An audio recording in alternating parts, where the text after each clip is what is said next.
Okay guys, so here's the next recipe we're going to be working on is teaching you how to actually cutlet a chicken breast. And I know that seems like insignificant, but it's actually not, because a lot of these people are on a budget, like we all are, and this is a really affordable way to do it. So what I'm going to show you is how to make this something that's more manageable for someone to be able to eat, and we're going to make two recipes from this. So the first one's just going to be a breaded chicken cutlet.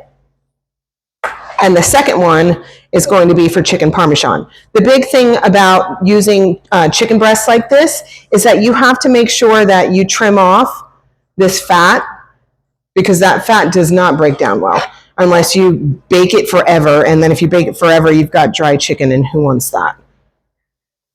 So in the recipe, it kind of tells you how to do it. But there's one other thing. Look for, we call this the knuckle. If you see this little piece here, cut that out, because that's the part that everyone hates in the piece of a chicken breast. And then what you do is you hold your hands flat, okay? And then you're going to find halfway down on the chicken breast. And you don't really want to saw. If you have a sharp knife, you shouldn't have to. And also, I wouldn't completely suggest investing in a sharp knife. But if you're in a patient's home or a client's home, I understand that you have to work with what you've got. So again, I'm taking a look to see where any of the rough stuff would be on the chicken. And then I'm going to go right in half.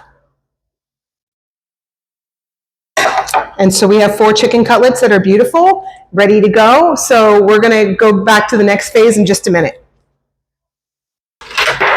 Okay guys, so we've got our chicken cutlets, and we're going to make them 2 different ways, but they're going to have the same base for this. So what I like to do is I like to take eggs and give them a good whisk.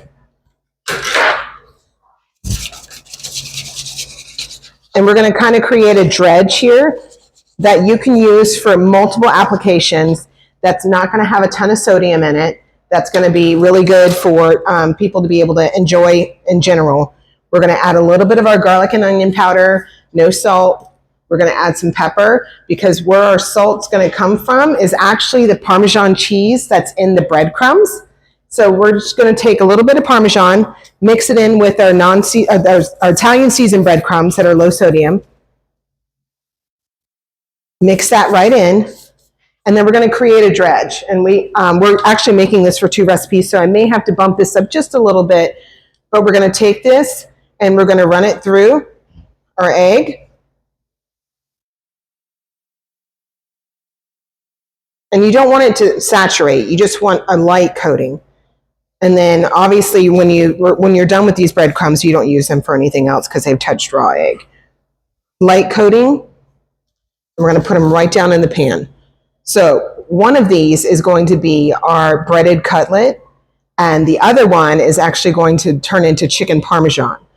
So we're going to put these in, but it's the same base for both of them. There we go. And then I'm going to take one more pan over here and do the same thing, but we're going to treat them differently when we take them out of the oven. So one of them is going to get a beautiful marinara. The other one, we're just going to finish with a little bit of Parmesan, because sometimes we have picky eaters and we have to be able to work with that. Or dairy issues.